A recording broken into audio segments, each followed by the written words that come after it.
maestra y colegas. El día de hoy se va a exponer el tema fisiología cardiovascular. Bien, empezaremos hablando de las células cardíacas. Nos dice aquí que el corazón se compone de dos aurículas y dos ventrículos. La sangre llega al corazón por las aurículas y sale impulsada por los ventrículos. El corazón y los vasos sanguíneos, ya sea venas y arterias, tienen la misión común de llevar la sangre a todas las células del organismo para que obtengan el oxígeno, los nutrientes y otras sustancias necesarias.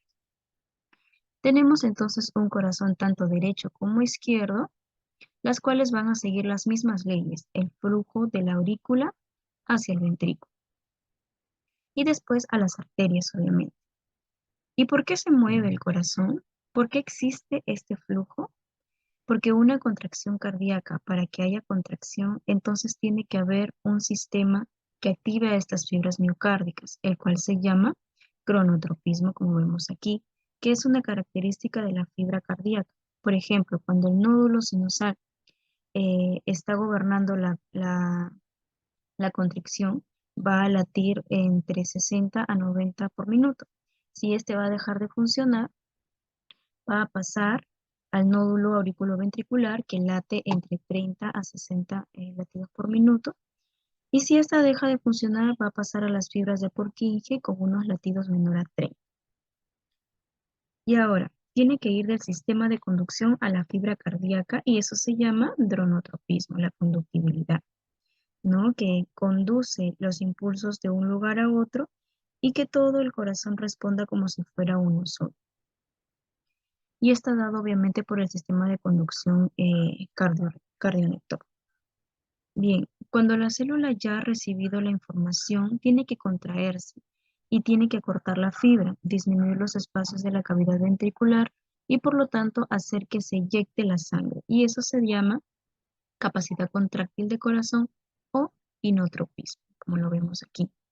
Y finalmente, eh, el ciclo con la sístole y diástole va a finalizar y esto se va a llamar eh, lucitropismo, que va a ser la relajación de la fibra cardíaca, ¿no? También existe la excitabilidad que se llama vagotropismo. A nivel histológico vamos a encontrar que se producen estas 5 propiedades del corazón, pues hace que todo funcione como si fuera una fibra general, ¿no? Vamos a encontrar aquí a una fibra cardíaca, encontramos estas zonas onduladas, ya que unen distintas fibras cardíacas y son, y también vamos a encontrar los discos intercalares, que van a pasar la información de un lado a otro. También tenemos aquí a las mitocondrias, en el cual hay un 30-40%, por tanto el corazón tiene una gran actividad anaeróbica. Por otro lado también están los desmosomas, que lo vemos aquí. Estos funcionan como sinapsis eléctrica, cosa que si una información comienza en una fibra, rápidamente pues va a pasar a los desmosomas y a las siguientes fibras. Bien, la membrana plasmática se llama sarcolema y el plasma se llama sarcoplasma. Entonces, la fibra miocárdica funciona como un sinsitio, que es una interconexión entre células que actúan como un todo.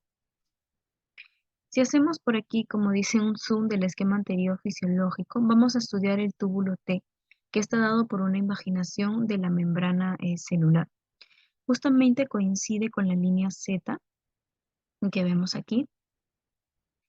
Y la línea Z es el lugar donde se van a anclar las proteínas contráctiles, ¿no? Ahí vamos a encontrar a la miosina y a la actina. Estas proteínas contienen el 50% de la fibra miocárdica. También vamos a encontrar otras bombas que están en la membrana plasmática del miocardiocito. Lo que nos interesa es que aquí los canales de tipo L, que hace que ingrese el calcio, y el calcio va a estimular a que se libere más calcio del retículo sarcoplasmático y se vaya a la miosina y a la actina eh, y nos produzca obviamente la contracción miocárdica. Por otro lado, tenemos a los receptores beta adrenérgicos, como lo vemos aquí, Por ejemplo, los beta 1 que van a activar el AMP cíclico y este va a aumentar por otra vía al calcio. Ahora, para el proceso de la contracción vamos a necesitar dos cosas importantes, obviamente, ¿no? Que es el sístole, lo vamos a asociar con el inotropismo y el diástole con el lucitropismo, ¿no?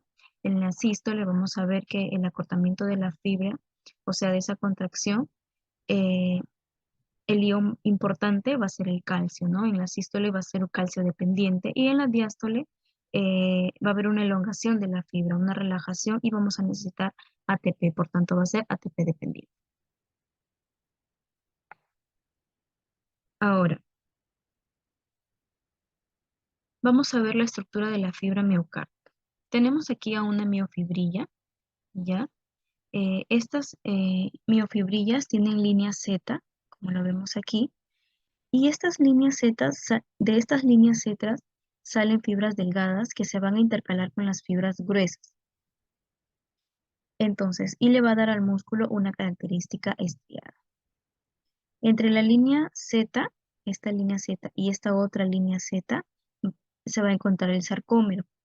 Entonces, hablaremos de las bandas que tenemos. Tenemos a la banda 1, que se forma de la cabeza de las miosinas del sarcómero al lado de la línea Z. Y se va a formar otra banda, que es la banda H, que está formada por el espacio que no tiene actina, y la banda A, que está formado desde la cabeza de la miosina del sarcómero hasta la otra cabeza de miosina del sarcómero. Y finalmente la estructura que pasa por medio de la miosina, que será la línea E. Como ya hablamos de esta estructura cardíaca, ahora vamos a hablar de su funcionalidad. Entonces vamos a ver el potencial de acción cardíaca. ¿Y para qué sirve? Para que ingrese obviamente el potencial de acción. Tenemos que en el corazón hay tres músculos cardíacos, que es el auricular, el ventricular y el músculo cardíaco modificado, ¿no? Que es el nódulo sinusal, que es autónomo, en el cual pues va a haber latidos de 60 a 90 por minuto. Este manda la señal al nódulo auriculoventricular, que será el nexo de conexión hacia el ventrículo. Entonces, si falla el nódulo sinusal y el aurículo ventricular, perdón, el aurículo ventricular va a tomar el mando y va a mandar las señales para que el corazón lata en de 30 a 60 latidos por minuto. Y si este falla, entonces las fibras de Purkinje va a mandar la señal para que el corazón lata en menos de 30 latidos por minuto, lo que va pues a ocasionar bradicardias, ¿no? Entonces, en el EKG veremos la actividad eléctrica de la fibra miocárdica. Cuando las aurículas se contraen después que han sido estimuladas por el nódulo sinusal, la despolarización se van a despolarizar y esto nos va a dar la onda P. ¿Y qué es la onda P? Pues es la activación eléctrica auricular. Cuando el ventrículo se contrae, el conjunto que se forma es más grueso, obviamente, ¿no? Formado por el complejo QRS, que vendría a ser la activación eléctrica ventricular o la despolarización. Y entonces, si hay una despolarización, también va a haber una repolarización. Entonces se va a formar la onda T. Bien, para entender esto, entonces debemos hablar también de la membrana celular, ¿no? Que va a tener una carga de -90, que va a ser el potencial de membrana en reposo, ¿no? Entonces, ¿qué va a ser el potencial de membrana en reposo, ¿no? Esto es el voltaje que tiene la membrana celular antes de un potencial de acción. ¿Y cómo se forma este potencial de membrana en reposo? Debemos recordar que el potasio intracelular es mucho mayor que el potasio intracelular y que el sodio al contrario. ¿Y por qué sucede este desequilibrio? Gracias a la bomba ATPasa de sodio-potasio, ¿no? Esta bomba es muy interesante porque eh, gracias a la energía que va a ir, va a mandar estos iones en contra de un gradiente de concentración. Entonces va a llevar 3 iones de sodio hacia afuera y va a ingresar 2 iones de potasio hacia adentro, ¿no? y pues tenemos una pérdida porque entran solamente dos potasios y por eso se va a negativizar como vemos aquí. Entonces, ¿cómo se forma el potencial en reposo? Pues gracias a la bomba sodio-potasio y a los canales de fuga de sodio y potasio también. Y ahora, entonces, ¿cómo se ve esto en el EKG? Con una línea isoeléctrica. Como en todo potencial habrá despolarización, vamos a ver aquí una pérdida de la carga en -90. Entonces, eh, y una repolarización caracterizada por una meseta. Tenemos aquí un marcador, ya, el voltaje a un lado y el tiempo al otro lado. El tiempo es de 250 milisegundos. Cuando llega de -90 a -60, se van a activar los canales de sodio por voltaje. ¿Y qué es lo que hace? Hace que ingrese mucho sodio y empiezan a positivizar el potencial de la membrana, haciendo que pase de -30, de, de -30 a +30. Esta es la fase 0. Fase 1, donde la célula se despolariza por completo y empieza a repolarizarse gracias a que el potasio va a salir y negativiza con cloro que va a ingresar. Luego sigue la fase 2, que es la meseta. Vemos que hay canales de calcio, ¿no? Estos empiezan a pasar y el calcio tiene obviamente una carga positiva y esto hace que se positivice y se mantenga en un rango de positividad y obviamente se extienda y sea más lento. Tenemos también aquí a la fase 3, que es el proceso de repolarización. Aquí se abren los canales de potasio y salen, ¿no? Perdiendo cargas positivas y quedando las cargas negativas, por eso es que también va a descender. Y finalmente, pues una fase 4 que podría ser esta, que es la hiperpolarización. Y es la recuperación del potencial de acción. Trabaja la bomba sodio-potasio, haciendo que salga sodio y vaya ingresando el potasio y así recupere el, el -90 del inicio, ¿no? Tenemos también ahora, ¿no?, la contracción cardíaca. Bueno, como ya vimos el potencial de acción, eh, para que ingrese obviamente el calcio en la fase 2, ahora este calcio tiene que cumplir funciones. Y para eso haremos un repaso de la contracción a nivel molecular, que es esto. Cuando llega el calcio, se une a la troponina C, la cabeza de la miosina, ¿ya? Tiene un segmento aparte en el que se une con la actina, que es esto, donde también se va a unir el ATP. El ATP. El ATP se acerca para el proceso de relajación y se une a la cabeza de la miosina, como vemos aquí, haciendo que se separe, y al separarse el complejo de actina y miosina vamos a tener un proceso de relajación. Por eso decimos que la relajación es un proceso ATP dependiente. Ahora, ¿qué sucede para que haya nuevamente una contracción? Tenemos aquí a la actina, a la tropomiosina y a la troponina I y C. También está la cabeza de la miosina, que todavía está unida a la ATP, hidroliza al fósforo, que tiene una acción importante, y entonces sin separarse vamos a tener ATP y fósforo. Ahora nuevamente pasará a un nuevo ciclo, donde el fósforo está unido aún a la cabeza de la miosina. Entonces tenemos a la actina, a la cabeza de la miosina, por donde se va a liberar el fósforo. Esta activación del fósforo hace que se movilice por 45 grados, por tanto se acerque al sitio activo de la actina y nuevamente va a aparecer que el calcio. En esta fase tenemos a la actina, a la miosina y al calcio, que ha hecho que se modifique molecularmente la disposición, y este ingreso de calcio va a hacer que se produzcan otros 45 grados, por tanto el giro actúa el ritmo de acción, y este proceso de unión de calcio va a llamar a la sístole y diástole como ATP, a la sístole como calcio dependiente y a la diástole como ATP dependiente. Tenemos ahora aquí el acoplamiento, excitación y contracción.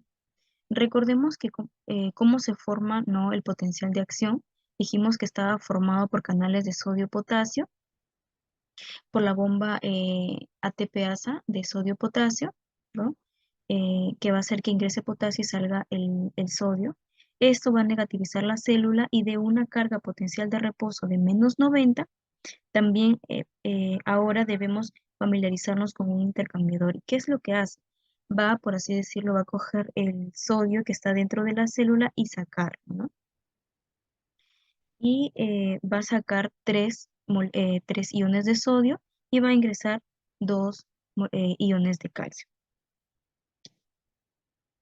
Tenemos que entonces que el potencial de acción que está en -90, que es la fase cero, donde se caracteriza porque ingresa sodio, y al ingresar este sodio va a empezar a positivizar la membrana, ¿no? Lo cual va a hacer que pase de -90 a -60. Luego va a venir la fase 1, 2 y 3, ¿no? En la fase 2 se caracteriza porque ingresa el calcio, y este famoso canal de calcio tipo L, ya sabemos que por las fuerzas electroquímicas se va a abrir y va a ingresar. En la fase 3 es la repolarización, que se caracteriza porque el potasio hace que la célula pierda cargas positivas y sale, ¿no? Entonces, ¿este calcio va a hacer que se produzca la contracción? Aún no. Entonces, aquí recurrimos al retículo sarcoplasmático, que va a reservar todo el calcio de la célula. Van a ser más de 10.000 veces más, ¿no? Entonces tenemos al canal de rianodina, como lo vemos aquí, que es muy sensible al calcio. Entonces tenemos al calcio que ingresa de la célula en la fase 2, y tenemos también al calcio liberado por el canal de rianodina. Este proceso va a aumentar el calcio, y eso se va a llamar liberación de calcio inducida por calcio, ¿no? Aquí como lo vemos, ¿sí? Y aquí. Entonces tenemos también el efecto adrenérgico, el receptor beta 1, que es metabolotrópico, que puede reconocer a la adrenalina, a la noradrenalina y a la dopamina. Dentro tiene subunidades, al ser metabolotrópico, que tiene que activar un segundo mensajero, ¿no? La subunidad gamma, beta y alfa. Entonces, ¿qué sucede al activar el receptor beta 1? Entonces, la subunidad alfa va a viajar a la adenilciclasa. Y esta ya activada, ¿qué va a hacer? Va a coger moléculas de ATPasa y lo va a convertir en el segundo mensajero de este sistema de potencial de proteína G estimulante a AMP cíclico. Y este va a cumplir las funciones del segundo mensajero.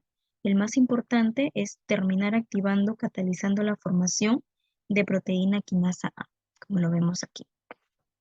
Otra función también que va a tener es activar un canal de calcio, el canal de calcio tipo L, ¿no? El de aquí. Entonces hará que ingrese calcio y aumente las contracciones del calcio intracelular, obviamente por un gradiente electroquímico. Bien, y entonces esto va a ser parte de la contracción. Ahora veremos la relajación. Dijimos que la diástole eh, es ATP dependiente, ya que la miosina,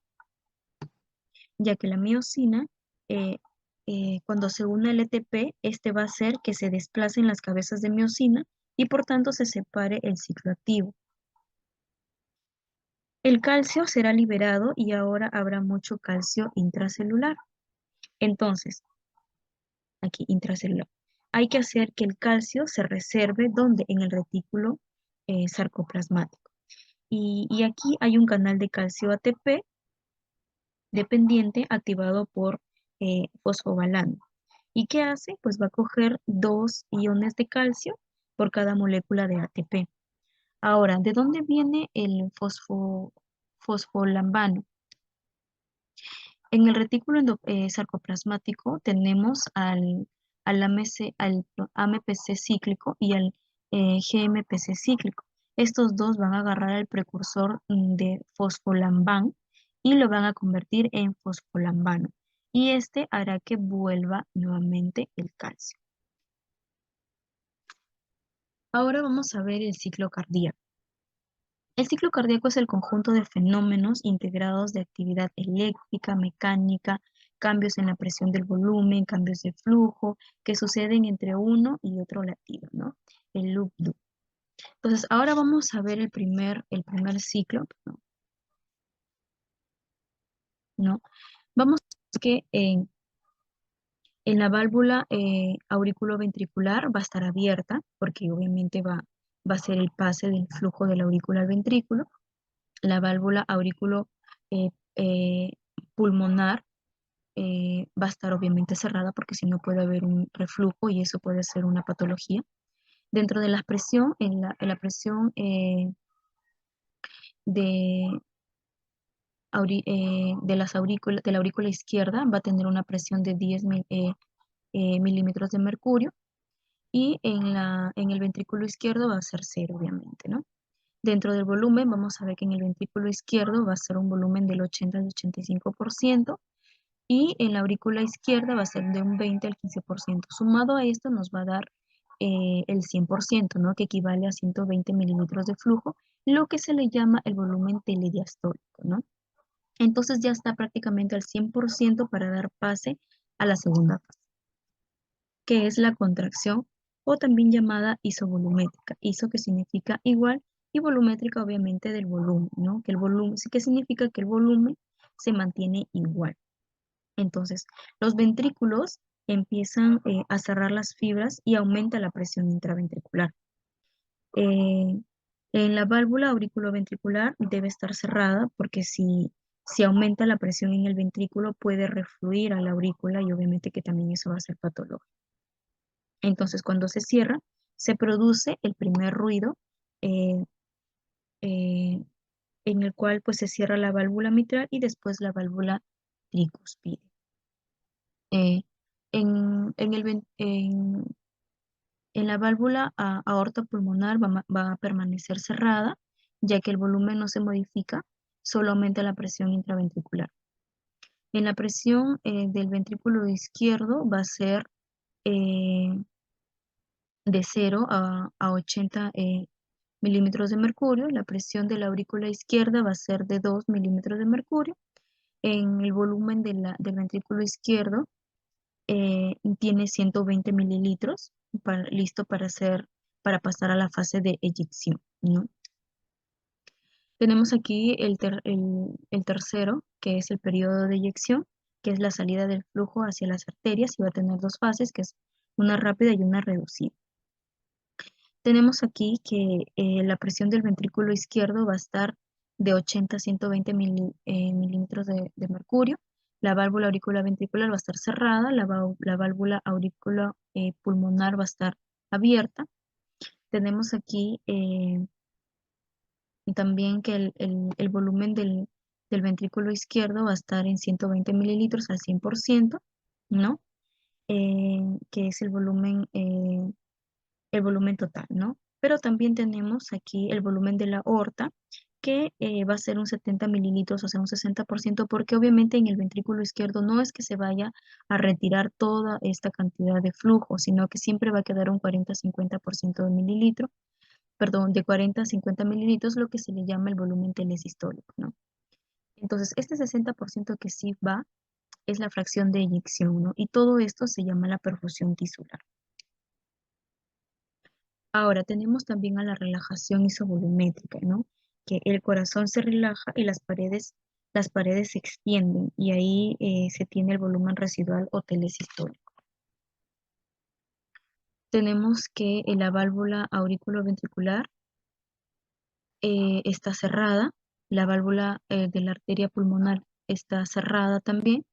En la presión del ventrículo izquierdo está de 120, que va de 120 y disminuye a 10 milímetros de mercurio.